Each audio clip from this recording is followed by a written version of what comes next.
All right, thank you everyone for waiting patiently. So we are here to talk about an introduction to automotive security and car hacking today on the 61st of August. Thank you for joining us here. I thought that would happen. So we are your hosts for today. I am Tripp. I am American, based in Japan. I run a hardware cybersecurity startup called K.K.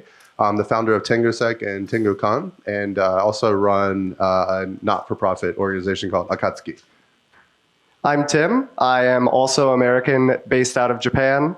Right now, I am a penetration tester at a tier 1 automotive supplier called Astemo. And we work mainly with Honda, Nissan, some other Japanese OEMs. But it's actually a recent conglomerate of all of the Honda suppliers combining with Hitachi. So if you guys have heard of like Hitachi Automotive Group, Astemo is the new company formed with that. And I'm also an independent researcher in automotive security. I actually was lucky enough to meet a lot of automotive guys through TenguSec, which I'm very grateful to Tripp for founding. So it's been quite a journey. It's been really awesome. Yeah. And today we are here, neither of us are officially leadership in the organization, but the Car Hacking Village is something that's near and dear to a lot of us. The current vice president of the global Car Hacking Village, Kamel, wasn't able to be here today, but he is part of all the same organizations as us, and we are here speaking on their behalf. He gave me this nice Car Hacking Village shirt from DEF CON, which I spilled water on. But it is a not-for-profit organization. It's also a DEF CON community, which means they don't have to apply for the CFP every year. They're just in there automatically. It's at DEF CON, SecCon, like every black hat you can think of, Hackers to Hackers in Brazil, Code Blue, HitCon, we're here now, and then TenguCon, the conference that we run, and then various other conferences around the world. I believe the Car Hacking Village is 10, 11 years old now, something like that. And so a lot of the content that they make is open source and it's meant to be shared with the community. And, you know, it sort of was derived into the slides and the content that we have here for you today. Yeah, and just to add a little bit of something, the Car Hacking Village has a very open and supportive Discord community. So if anybody's interested after the talk, come talk to me, come talk to Tripp. We're both in the Discord, so we can add you in. There's lots of introductory resources on getting into car hacking. So everybody's really friendly there. So yeah, come check us out. And it is a tradition in the Car Hacking Village talks to include cats. So I swapped out their cats with my own. This is Tsukune-chan, and that is Skateboard. Thank you. I don't have any cats. I do own a lot of shrimp. But I was unable to include a photo of my shrimp in this slide deck. So come see me afterwards if you want to see any pictures of my shrimp. And the Shrimp Hacking Village is coming next year. Shrimp Hacking Village is a TBD. So we'll give you a quick rundown of all the stuff that we're going to talk about by talking about what we're going to talk about before we talk about it. So we, of course, have an introduction to automotive security. What is car hacking? What is automotive cybersecurity? Why is it unique? Why is it any different than just hacking your phone or hacking a laptop? And then we're going to go into some actual real life cases and circumstances where car hacking has had an impact or could potentially have an impact. And then we're going to look at different types of careers and different paths you can pursue in automotive security.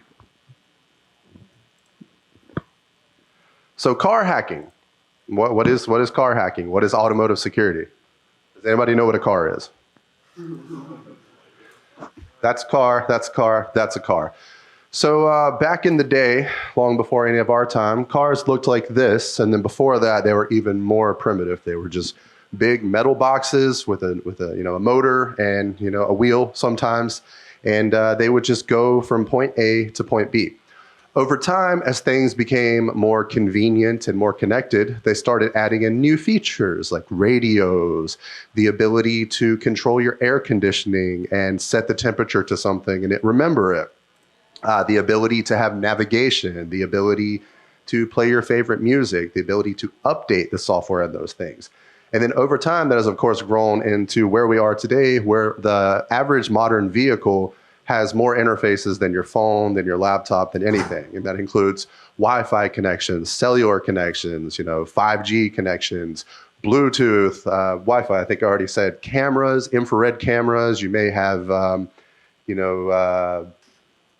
what's the slam? LiDAR. LiDAR. And then, of course, there's various other systems in the cars themselves and the infotainment systems. You name an interface, and it's probably in a modern car. And a lot of the interfaces aren't running on typical operating systems that you would encounter in your daily consumer life. They run on special types of hardware called ECUs, which we will get into a little more later on. Oh. There's arrows, guys. It does that. All right. So cars need security? Yes, right? I mean, as Tripp talked about, there's so much stuff in a modern car. And that's not even talking about the new robo-taxis like Waymo, or I think Nissan is trying to do robo-taxis in Japan, in Minato Mirai, in Yokohama. So yeah, not even talking about that. There's a lot of stuff jammed into cars right now. So there's around 200 million lines of code in a modern car. And with my experience in the industry, I can say that a lot of that code is good. Yeah. If you guys have ever eaten spaghetti, you might kind of recognize the code in the car. But yeah, as Tripp said, there's networking, there's biometrics, and there's a huge supply chain. A lot of the work that I've done as well at my company has been supply chain security.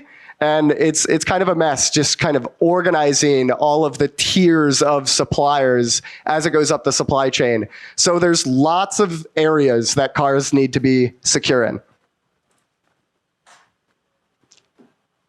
So automotive security is broken down into a number of fields. Typically, we think car hacking, we think hacking, we think attacking it. But of course, as all of us know, there's students, professionals, hobbyists, what have you. Cybersecurity is a lot more involved than that. It's everywhere from the initial design of a system on through developing it in a secure manner, penetration testing that, making sure that your security assumptions are actually accurate, and that if there are vulnerabilities, you're able to find them, test them, and get them fixed. And then once it's actually deployed, you need to be able to monitor and respond to things. And then if things go bad, you have to actually have incident response. And that's as true as it is in a modern enterprise network as it is in today's vehicle networks, honestly. Yeah, and a lot of these steps are actually backed up by legislation. The EU has implemented a number of rules and regulations in order to ensure that developers not only in the EU, but also in Japan and other countries actually follow the secure design, secure development, all of these things. And so a lot of the car industry is playing a game of catch up as they are trying to actually comply to a lot of these different aspects of car security.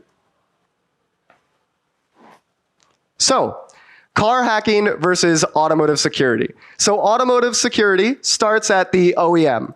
The OEM is basically the top supplier. So think like Nissan, Honda, Toyota, Ford, whatever. That's the OEM. And they say, all right, I want to make secure vehicles. And on the other side, the hacker says, I want to do something, right? I'm sure we've all been there. We just want to make some lights flash or maybe dump some firmware. We just want to have some fun. But then this gets into the technicality of everything, right?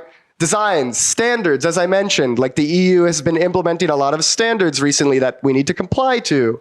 We need to test the thing, and then we actually need to produce the actual car, right? And then we get a secure car. Secure car of the future. A hacker, on the other hand, they want to do exploitation, right? The initial attack vector that leads them into the car. They want to escalate that so they can escalate things to root privileges, do other fun things in the car, not be limited, and then pivot to other areas. As we talked about, as Tripp talked about, there's so many ECUs in a modern car that we want to pivot to all the fun areas, right? If we enter through one point, we want to control the steering. We want to control the brakes. We want to do some fun stuff. So that's where pivoting comes into it. And then, of course, damage at the end. Damage. And all of these things, at least on the automotive security side, this costs a lot of money, right? A lot of manpower and a lot of damage. A lot of damage, especially if you get a hacked car, right? That definitely causes a lot of damage, a lot of lawsuits, and to get a little serious, loss of human life, which, you know, cars aren't your average computer. We're not talking about data exfiltration. We're talking about moving metal boxes, driving at whatever, like 120 kilometers per hour down a highway. So if there's damage, it could potentially lead to loss of human life, which is why it's so important that OEMs actually go through these steps and try to make a secure car. So, as I mentioned, the EU is rapidly developing all of these standards. They are updating them a lot, which tends to leave some of the car suppliers a little bit behind. They really need to rapidly comply to some of these rules and regulations. There's legislation, industry standards, education is still being developed as well.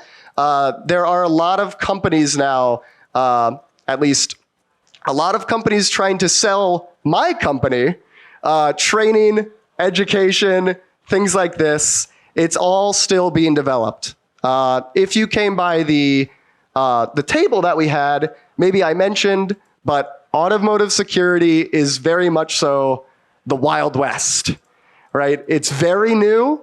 Well, maybe, you know, relatively new compared to other aspects of security.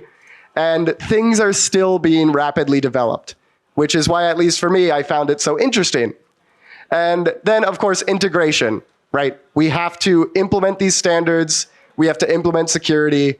And we have to actually do this stuff. And then finally, there's a big lack of experts in this area.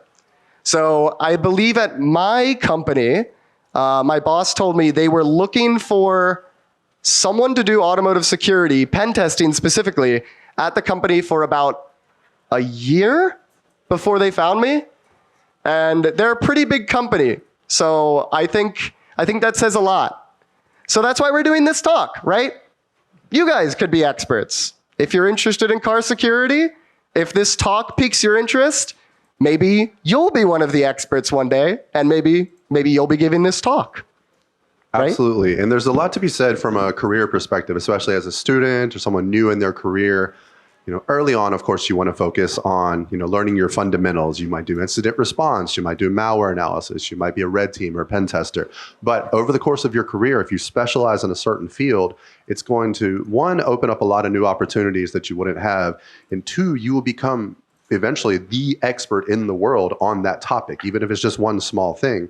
And it's a surprisingly small group of people who end up being the experts on a given topic. And so if you specialize, you can become an expert in something very rapidly. That's a good point. And I know we'll get into this a little bit later, but because the field of automotive security is so diverse in everything that it handles, the different protocols, the different technologies, you'd be surprised. I heard a talk at DEF CON this past year where a guy knew not much about automotive security, but he did a lot of web exploitation. And we'll get into it a little bit later, but yeah, he was able to do a lot of damage to vehicles just by knowing web exploitation. So you'd be surprised, even if embedded security isn't technically your thing, you might get into automotive.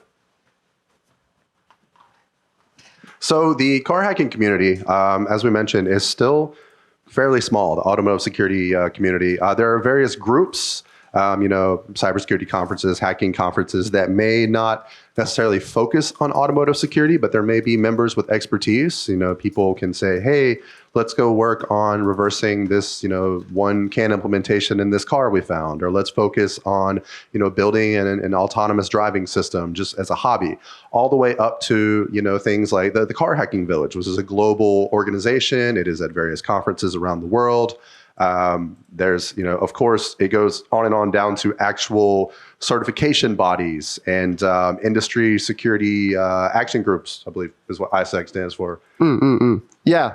So there's also the Auto ISAC. That's kind of a general body, but at least in Japan, we have J Auto ISAC, which is just the kind of same thing, but for Japan. And it's a lot of information sharing. Hopefully. A lot of the automotive industry is very secretive, but people have created these bodies and these big groups where industry experts and different OEMs can share information about security and kind of work together so that the automotive world becomes a little bit more secure. So I know there's J Auto ISAC for Japan, but there also might be Auto ISAC for other countries around the world as well. So why is it unique? If you break it down into its atomic parts, it is just the same sort of hacking that you would find elsewhere. Essentially, there's binary exploitation, there's reverse engineering, there's Bluetooth vulnerabilities, there's Wi-Fi vulnerabilities. But in an automotive system, it really is more than the sum of its parts. And that is because of how they are interconnected. Okay. All right. So, right, as we were talking about, there's a lot of stuff in cars nowadays. So just these are the kind of broad areas that are inside the current car. So we've got onboard diagnostics. That's the OBD. If you've ever been to the mechanic, you might have seen them plug in a little thing into your car and say, okay, your brakes are broken or something like that. That's what onboard diagnostics is generally used for. Hackers have found a way to kind of use it for other things, but maybe we'll get into that a little bit later. But there's all of these different fields. There's OBD, there's telematics kind of giving information back to the company, giving data. We've got infotainment, right? Maybe you've heard us, or maybe you'll hear us say IVI later on. IVI, in-vehicle infotainment. That's if you've used Apple CarPlay? CarPlay, Auto. Yeah, Android Auto, things like that. That's infotainment, right? You plug in a USB and you watch your pirated copy of Cars 2 while you're driving down the road. Or something like that. I mean, some of these systems even have Wi-Fi. I know that Tesla even has games in their car, which interesting, right? Hopefully not Frogger. But then we've got security. And okay, I know we're talking a lot about security, but this is security. We mean keys, opening the car, locking the car, things like this. And then of course the ECUs, right? We talked about that before. Anything else to add? Yeah. So you can see actually the way it's broken down, these systems are all interconnected throughout the vehicle. And that's what I meant earlier about how interconnected things are. For example, the tire pressure monitoring system. Now, if you're able to hack that, and most of the time it's just an unencrypted radio signal, you could send a message to the signal that is actually monitoring that. And, a car could be going down the road at, a high speed. And if you're able to do that, suddenly the car will tell the driver, hey, you have a flat tire, you should pull over. Or it could cause all sorts of chaos with that, because if they're in a crowded area or they're busy going somewhere, or someone wants to rob a specific person, or they want to do something nefarious, you don't necessarily have to stop the car itself if you make the human think that there's something wrong, and then they will pull over and you can do the things you want to do. So it's not just the really deep systems that you need to worry about hacking. Even the less serious systems can have serious impacts. Very good point. All right. So some of the unique challenges in automotive security. I know that we've talked about talent shortages already. There are dozens of us.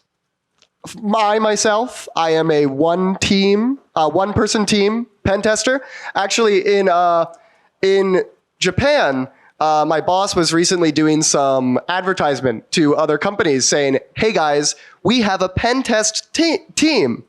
And so maybe you already realized, but in Japanese, my name is Timu.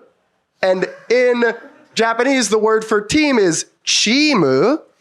So we don't really have a pen test chimu. We have a pen test Timu. It's just me. So, there's the lack of talent, which is why we're doing talks like this. But also, Please help. Please help me. But also the massive supply chain, right? To talk about this a little bit, I mentioned I'm part of a tier 1 supplier group. Above that is the OEM, Nissan, Honda, like that. But there's also tier 2, tier 3. I don't know if there's tier 4, but a lot of tiers down suppliers, and we need to make sure that that all of these components are secure, right? If we want a secure car, we have to make sure the chips are secure, and then we have to make sure the boards are secure, and then we have to make sure the network that all the boards connect to is secure. So this security of the supply chain is incredibly important and very difficult to do. There's a lot of logistics because there's a lot of parts that we're getting from various companies, from various countries. It's a unique challenge of automotive because it really goes up the tiers as you start building your finalized car. Additionally, there's really long, complex development cycles. I know that the project that I'm working on now has been in development for about 5 years, and I joined last year to start working on the pen test for this, which, all right, 5 years of development, it's almost done. I can read through the documentation. It'll be all good. But there's about, I think, 5 terabytes of documentation on our what is it called, box drive. So yeah, 5 years of development with complex ECUs is a lot of data. So this is a very unique challenge to automotive because it creates a lot of data that you need to sift through, and there's a lot of different people working on the same thing, people leaving the company, people joining the company, and to get people up to speed and kind of summarize this long development cycle, it's sometimes very difficult. Okay, so this part's going to get a little more serious because car hacking obviously can have effects on the real world. If you are doing a CTF and you pwn a binary, cool, you got the flag, that type of thing happens. Obviously, that can have more kinetic impacts, that can have impacts on the real world. But at the end of the day, if it's a server, if you look at the CrowdStrike incident from just last summer, ultimately it just brings down machines. And people are still okay. But with cars, with vehicles, if something is moving at a high speed and you are trapped inside of it and suddenly you cannot control it, you could lose your life. People around you could lose your life. So this gets very serious. So in movies, a lot of times what you'll see is, oh, we hacked your car. Here's all the crazy, signs, and there's a binary and it looks like the Matrix or something. There's some beeping sounds for some reason. There's always beeping in these movies, but that doesn't really reflect the reality of what it looks like. Yes. So, talking about the new hotness. Thank you, Kamel, for that. The new hotness, but basically, something that is very popular right now in car hacking. So we talked a little bit about telematics before, kind of actually talking to the cloud from the car or talking back to the car company's remote server, sending information, stuff like that. So recently, there have been people who actually don't touch the car physically, but they do a remote exploit to the telematics system. And then they're able to get into the powertrain system, basically just like the system inside the car, right? And they can reprogram ECUs from the cloud. So like actually using an exploit without ever touching the car and then reprogram steering, throttle, braking, anything they want, and possibly even do a live attack, right? So I think we'll talk about some examples of this later and some potential, hopefully not, examples of something that might happen like this, but you could potentially do a live attack, right? I found this car, I want to stop it on the highway or something dangerous like that. So if I have an exploit in the telematics system, I don't need physical access to that car. Especially as cars become more and more connected to the cloud and I don't know, all of these buzzwords that they're using, like look at our new heated seats, stuff like that. This becomes more and more dangerous, right? And more possible. So a live attack, possibly they can gain control of the front-facing camera so they can actually see what's going on in the car because all of that. Or they could put in false video. So if the front-facing camera is controlling an autonomous car, it can say, no, there's totally nothing in front of you. Ignore this group of school children that are in front of you, and it'll just... Good point. So... Things are bad. Can we fix it? We'll talk about the CAN bus later, but... Yeah. So right, where was this vulnerability? How can we fix it? Can we even fix it? And does this affect other cars? So lots of questions for when some remote exploit like this would happen. So basically, there are 3 steps to this. Get inside, do the things you want to do, kill everyone. Yeah. So basically, we can destroy the world. Especially as I think maybe I'll talk about this a little bit later, but there's been attacks demonstrated at places like Pwn2Own Automotive, where like you can kind of control an entire fleet of cars. So yeah, destroy the world is very possible, right? And yeah, so Tripp was talking about get inside, become the boss, destroy the world. So getting inside, like we talked about, telematics systems, Wi-Fi, Bluetooth, infotainment, physical access as well. I'll talk about some examples of that a little bit later. Become the boss, right? Reprogram ECUs, make them do what I want them to do, gain control over them, escalate privileges so that we become root, and then, right, do anything. And that could be any number of, physical impacts, which we'll get into in a minute, but also, ransomware, things like that. I mean, imagine if every taxi in Taipei were suddenly ransomed so they cannot drive, and then every bus, everything except for the trains, and then, there's a separate attack on the trains, let's say. Now nobody can get around. You got to take a bike somewhere. You got to walk across the city, things like that. And then if you spread that across an entire country or an entire region, you can paralyze the economy or, if there are emergency situations, people cannot get to hospitals, they cannot get to doctors. These have very serious impacts. So the first thing you want to do, of course, is get inside the car. And there are multiple ways to do this, as Tim was saying. So the onboard diagnostics is something that usually if you look in your car and you have the steering wheel here, usually underneath on like the left or the right, there's a little panel, you pull it off, and there's a little connector about this big, you can plug into it. Most of the time it is read only, but there are cases where you can write to it. And the protocol that is used over it is called CAN, which stands for Controller Area Network. Controller Area Networks.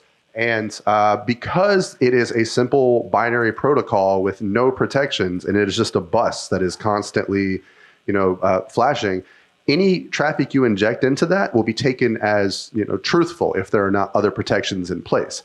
But that requires physical access to the car in most places. Even more invasive is if you can get in line of the supply chain and you can get to the ECUs, which are the electronic control units, basically the little specialized computers inside the motors inside of all the different parts of the vehicle. If you can put some type of exploit in there that you can trigger at a later date, then obviously you can exploit later on.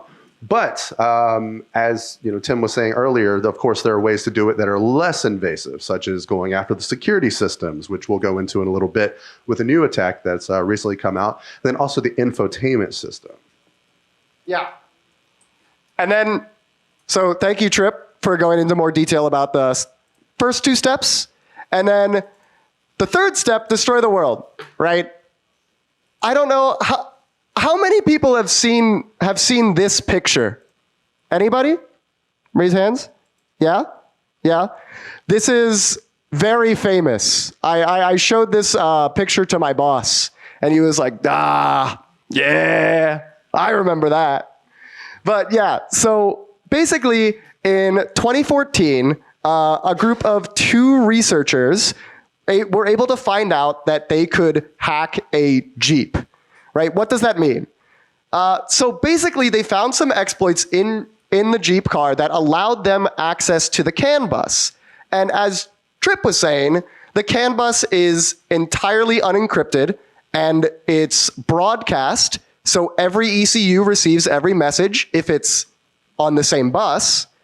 And so if they have access to one ECU, they can potentially have access to all of the other ECUs if there's nothing in place to stop them. And so what they did is they realized, okay, if we get in to this Jeep through any way, we can control the steering, we can control the braking, we can even turn off the car on the highway. I really encourage you to watch the video on YouTube of this, because I think there was some drama about this, but they were working with a journalist and they wanted to show him some of the exploits that they could do in the car. So they told him, all right, go get on the highway. We're going to play around with the car. So they were at home on their laptop.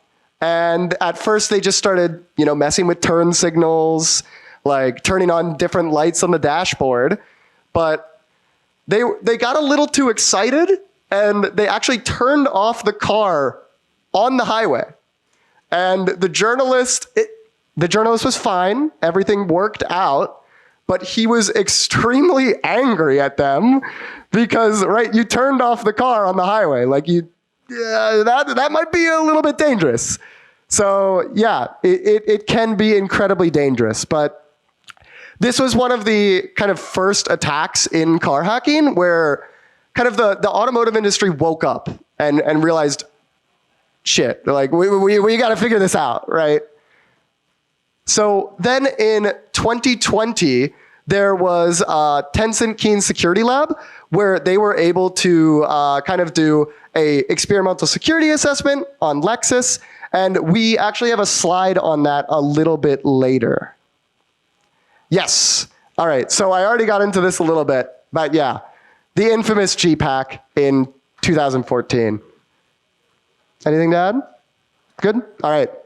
So the Lexus 2020 hack was disclosed by Tencent. So this was just security researchers, and they were actually able to use a Blueborn vulnerability.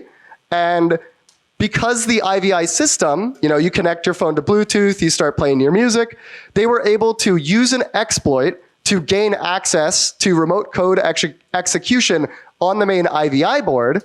And then what they did is they set up their own Wi-Fi network right next to the car.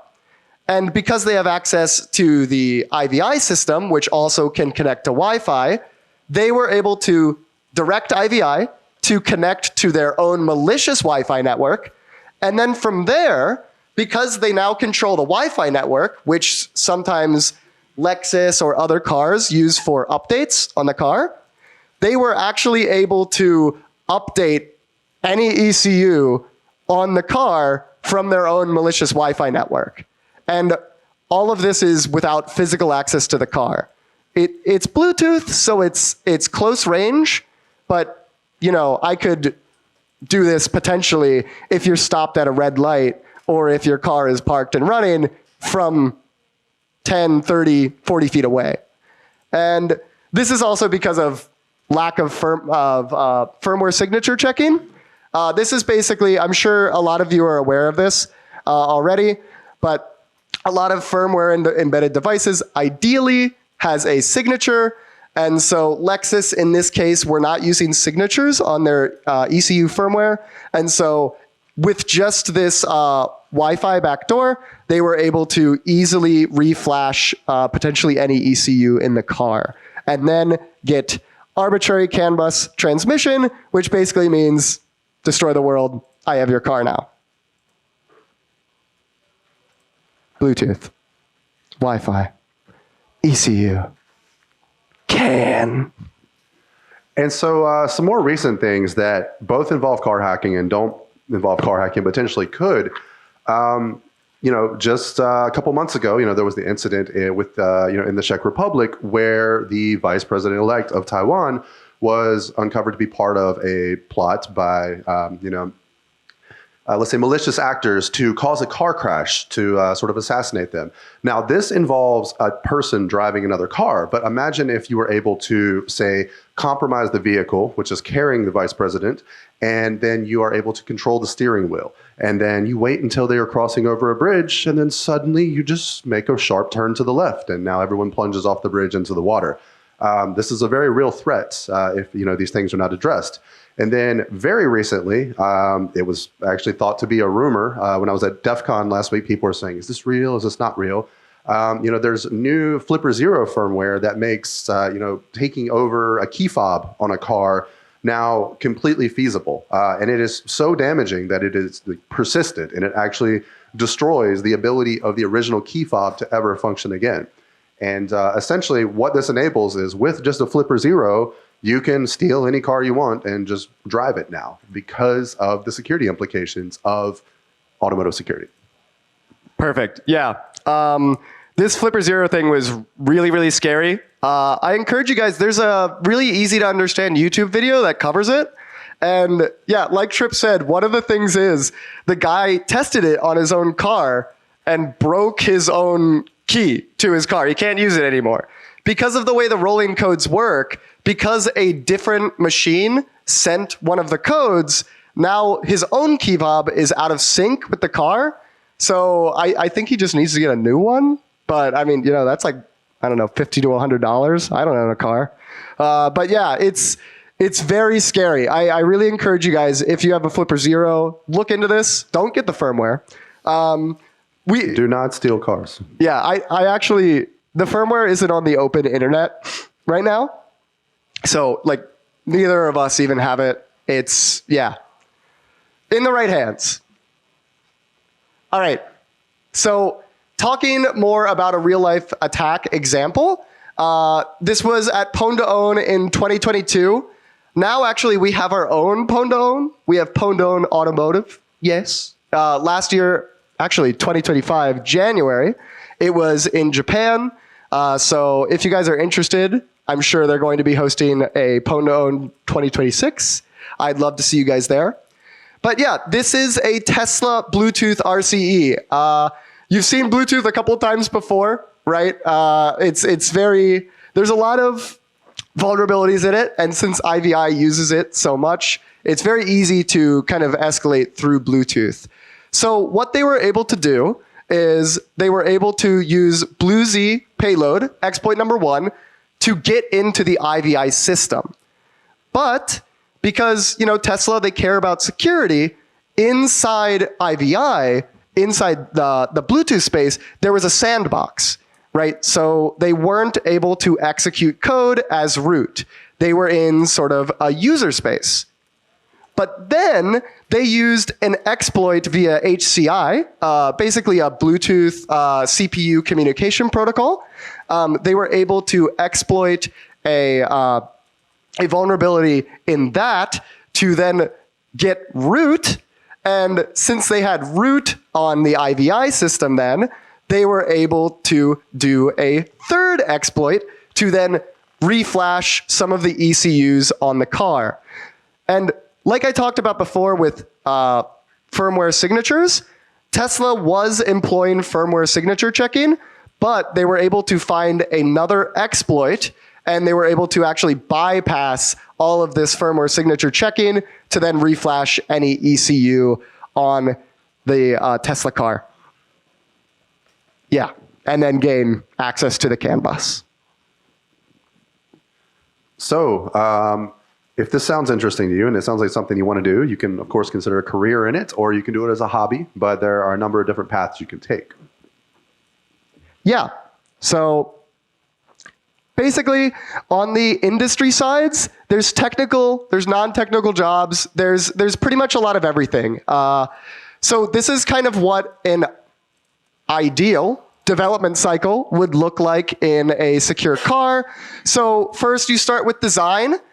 We have something called TARA that kind of defines a lot of the standards for the vehicle as well. DevSecOps, in my experience, not a lot of people in the automotive industry, at least in Japan, use this quite yet. Maybe you've heard of it for developing applications, but it's kind of like agile, like waterfall. It's a new development cycle with an emphasis on security. I know in Japan, at least in my experience, a lot of people use the V model, like this, where it's design on one side and then testing on the other side. So a lot of people use that. But yeah, DevSecOps maybe in the future. And then we go to penetration testing, where then we might go back to secure design if things are not secure by design, or we go to incident response if they actually found a vulnerability they need to respond to. There's also vehicle security, like operations, which I know a lot of companies now have products for, like this VSOC, since cars are getting a lot more connected now, they need like an incident response center, they need like an IDS and everything. So we've got VSOC, and then of course, maybe we mentioned OTA updates. This is over-the-air updates, cars connected to mobile data, Wi-Fi, so that they can get updates from the supplier. And it does say like, maybe 15 years from now, these are still kind of all in development. Some of the examples already exist today, but like I said, it's the Wild West. Things are being developed rapidly. And to that end, a lot of the companies who are currently doing vehicle security are actively defining the market. And they are basically leading all the manufacturers and the OEMs out of the insecure darkness, kicking and screaming, essentially. So I know a number of companies based in the US and then elsewhere have started building VSOCs, which are basically security operations centers for vehicle networks. And a lot of the OEMs at first were not very happy about this, because anything that would appear in there would be an incident on their car, which in their mind makes them look bad. So originally, rather than try to respond and help to fix the vulnerabilities, patch things like that, they would try to go after these companies. But honestly, the Jeep hack that we mentioned prior, and then all of the high publicity vehicle hacks after that, have sort of changed the public perception to the point that companies are now trying to operate in this more secure mode. But there are 100 years of doing things a certain way, and it is hard to make changes overnight. Yeah, I can personally relate to that. In my company right now, it's kind of a fighting an uphill battle.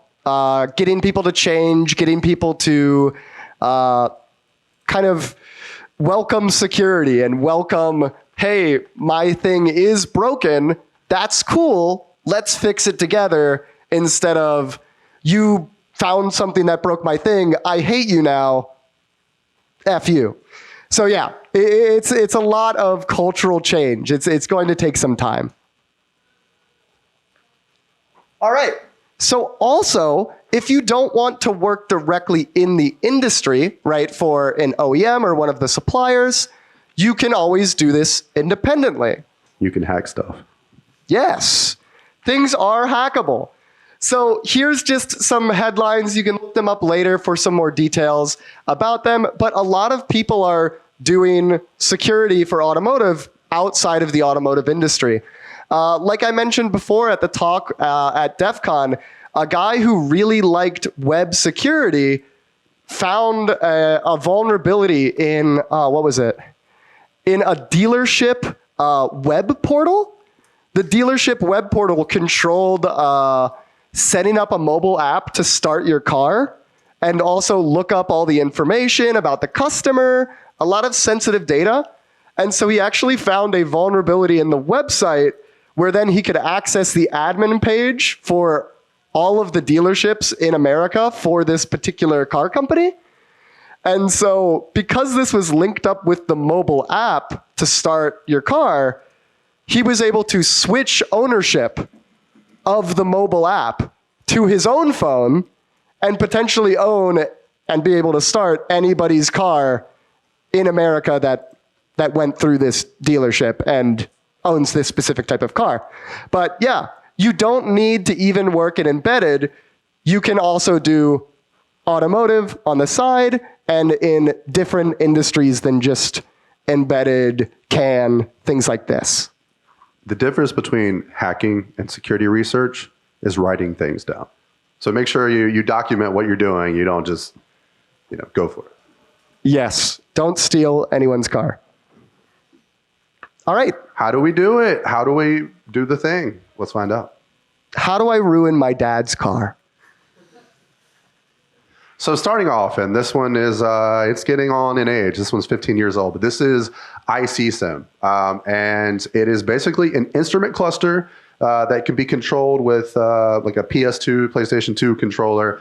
And it has simulated CAN bus messages, for steering, for acceleration, for braking, for a number of vehicle systems.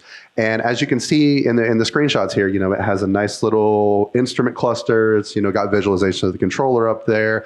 And then you can actually see the CAN bus traffic that goes by as it's is operated. And this is a great way to get acquainted with how the CAN bus works. And you'll see, when it's at speed, the bus is constantly refreshing. I mean, many dozens of times per second, so that if you just send one packet, you may not even see it. But if you are, for example, using a controller and you hold a button, you will see in the CAN bus traffic, hey, what is this new flag that is coming across? It may be B4 or E7 or something.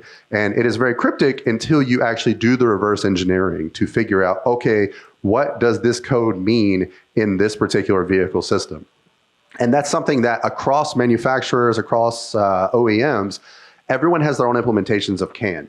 And so something that may roll down the window on one car could be the brake on another car, could be turn up the radio on another car. And so you really have to sort of reverse engineer them on a case-by-case basis. And there are a number of tools that can allow you to do this, but if you're looking for a sort of all-in-one approach, this is a great start. Additionally, it's already 11 years old at this point. I don't think it still even compiles, but TuxKart was basically an open source Linux version of Mario Kart that somebody forked to have actual CAN bus traffic for all the commands that you would put in. And it's been a number of years. It's probably really hard to compile these days, but it's a lot of fun if you want to see what can happen in a simulated environment if you start hacking on a vehicle while it's operating. Yeah, so I got into automotive a couple years ago, and this is actually where I started as well, right? I did not have access to any ECUs. ECUs are expensive, and cars are expensive. Who would have thought? So this is very good to start. It's very simple, but as you can see, CAN is a little bit complex looking, and especially as Tripp said, and as we will see later, the bus refreshes constantly. So just being able to see that is a really great start for beginners in wanting to car hack. Then if any of you have stopped by our table today or yesterday, or if you're already familiar with vehicle research, there have been a number of projects over the years. The big ones have been sort of spearheaded by Toyota. They had a thing originally called PASTA, which is an acronym that I cannot remember what it stands for. But it was essentially this very expensive piece of equipment that was a hardware equivalent of what we just showed you in ICSIM. And then somebody made an open source version called the RAMNs, the Resistive Automotive Network, I believe it is. We've got one on the table over here. We've also got several that we had on the table at our booth. And then later on, I'll tell you how you can get access to some online right now. But it is essentially a physical device with actual ECUs, with real CAN messages, with a number of hardware interfaces for acceleration, braking, steering, turning the key, turning on the indicators for turn signals. And it's even got a little screen so you can actually see the CAN bus messages going by. But of course, you can connect it to your computer and actually be able to interact with it that way, which we will show in just a little bit. Yeah, so these are really, really great to have. Like Tripp said, one of the best things about this board is that it actually makes a virtual CAN bus interface. CAN is 2 wires. It's a little bit of a special connector, and a lot of the hardware for converting CAN bus to USB is like open source. You'll have to solder some stuff. It might even be a little expensive. So having this with a virtual CAN bus interface is really, really easy, right? I can plug this USB into my computer and I can sniff CAN messages, I can send messages, and I can mess with this little board here. So after the talk, we'll show you a little bit on the computer a little later. But if you guys want to, please feel free to stop by the front afterwards and just play around with this little guy. These things are open source again, and then I believe you can buy the pre-assembled one on some websites. But if you know somebody who can print PCBs for you, you can just say, hey, print this for me, and then there you go. Yeah, so we don't have the link in the slides itself, but if you just Google Toyota RAMN, you'll find the GitHub that includes the firmware. It includes all the documentation.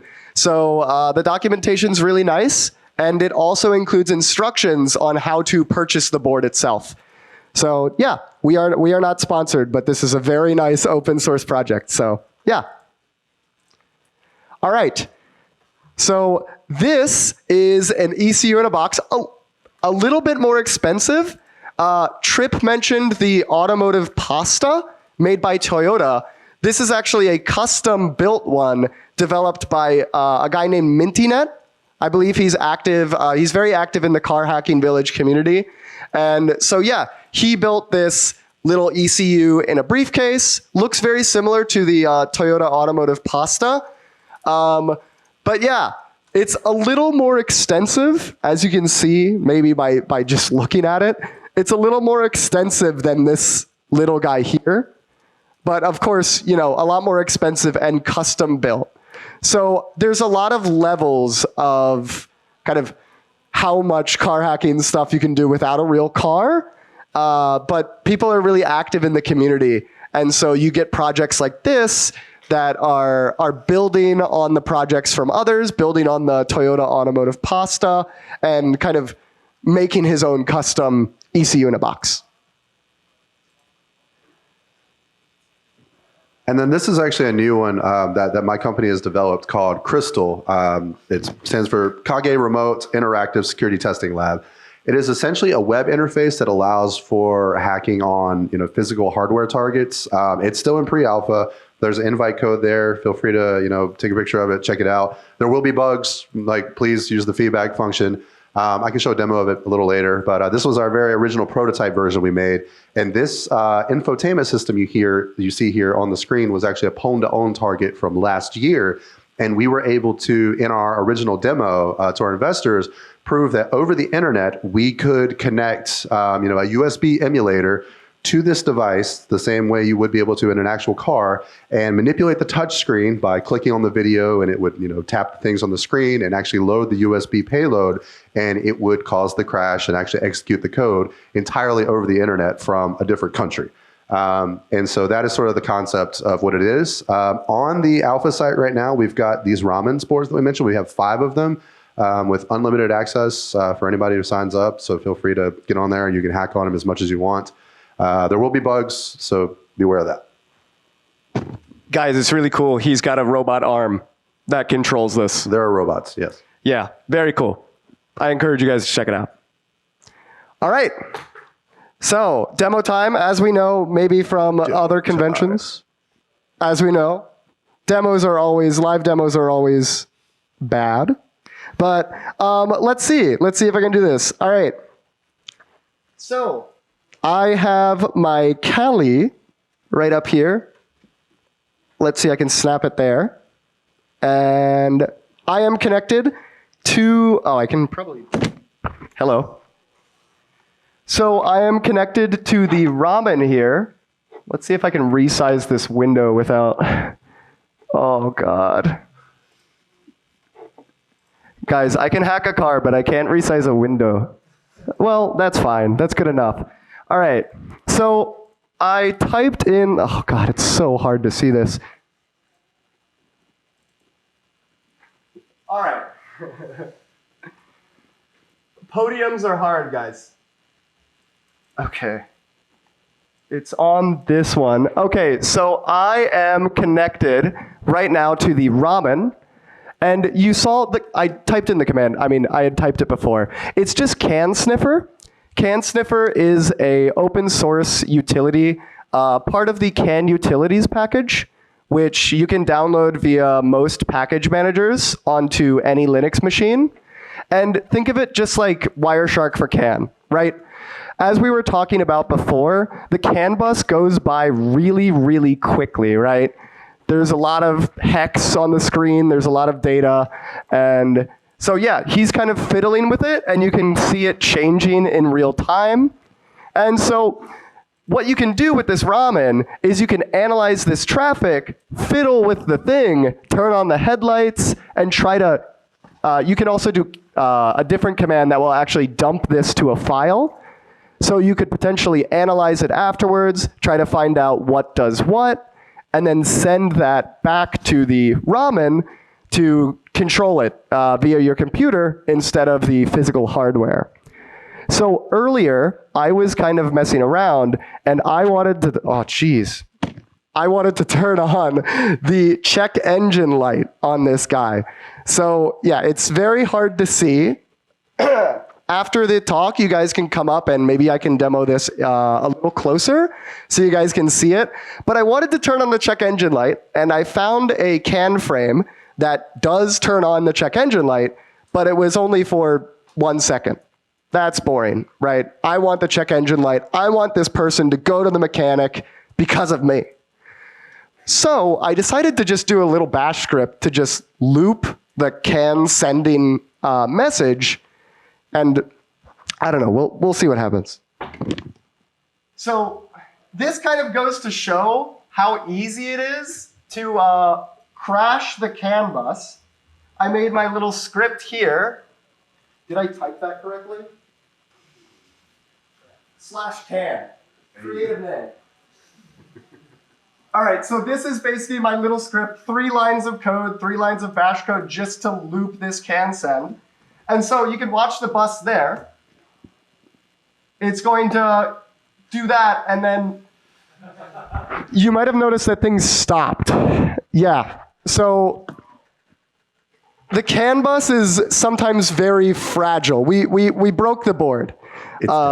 Yeah, so in a real car, if we broke the CAN bus, your car would be dead in the water. It would be stopped on the street.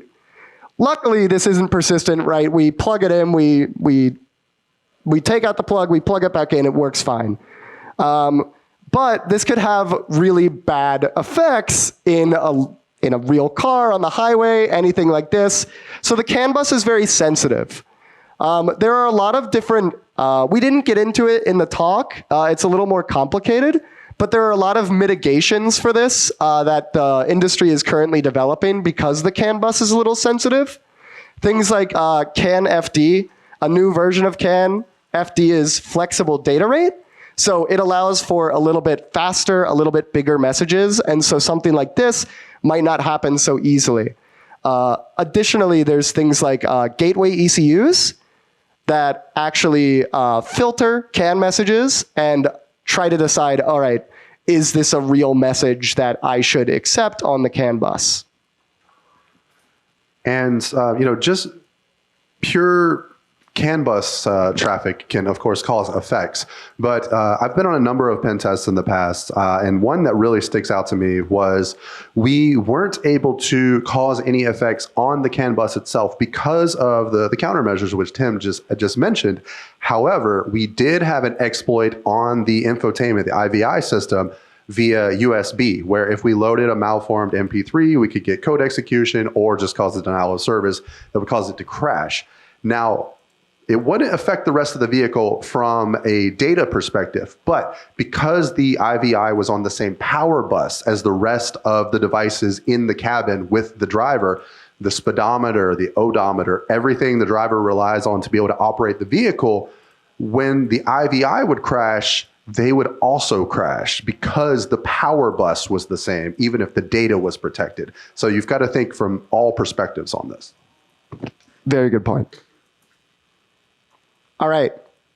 So we do have the things. So if you want to build or buy the ECU in a box, there you go. You want one of these, build your own. There's the source code for it. If you want to test out the Crystal platform we built, there's that. There's an alpha invite code. It's good for like 30 days or something, but these things will be up for free forever. So you can get on there and hack.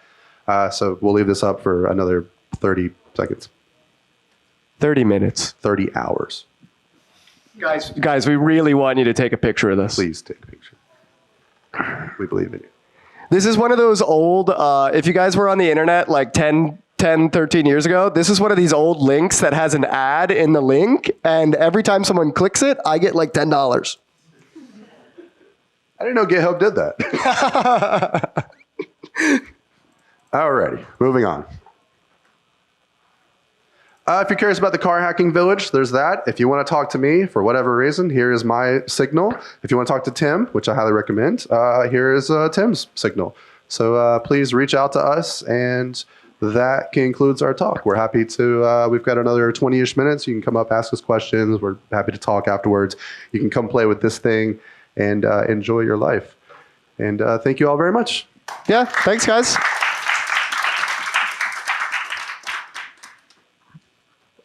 Awesome. Additionally, I believe that if you guys come up, we can show you some of the Crystal stuff.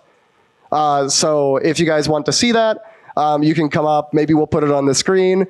But yeah, we can kind of show you some cool stuff with Crystal.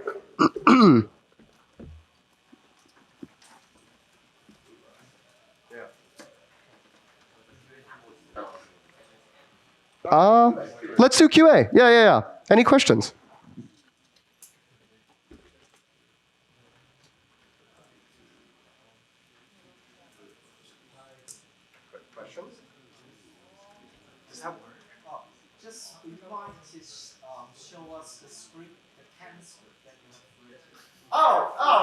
It's so simple. All right. Like how can you send those structs to that Oh, yeah, very good question. Okay, I will show you the script. It's not a secret, guys. Oh, geez. It's not a secret. I will show it to you. It is very secret, though. But let me pull this up. I'm trying to, does anyone know the shortcut to, oh, that's it, Control++, okay. I'm trying to zoom in on my terminal. All right. Literally 3 lines. Like I crashed this with 3 lines. Okay, so I talked about CAN utilities, and that has a lot of different stuff. The 3 that I use most are CAN dump, think TCP dump, same thing, but with CAN. CAN sniffer, Wireshark for CAN, and then CAN send. There are other utilities for sending CAN, but this is just the one that's very simple. And so you guys know while loops. CAN send, right? That's the actual library itself. This is the interface. So you do, I did not show, but you do have to set up a virtual CAN interface, but that's very easy. Any laptop can do it. You just have to type in a couple commands. And then here is just a sequence of bits that I found that turned on the check engine light. Basically the ID, I can explain the CAN frame format a little later if you guys have some questions, like maybe we can go into more detail after the talk. But usually it starts with CAN ID, and so that would say okay, check engine, like we were saying, accelerate, things like that. And then I literally just sent alternating bits. Just AA, 55, AA, 55. If you have an oscilloscope, you'd be able to easily see that it's just alternating bits. And so I just was like, all right, I'll try that. And it crashed it. So yeah, that's the script. Any other questions?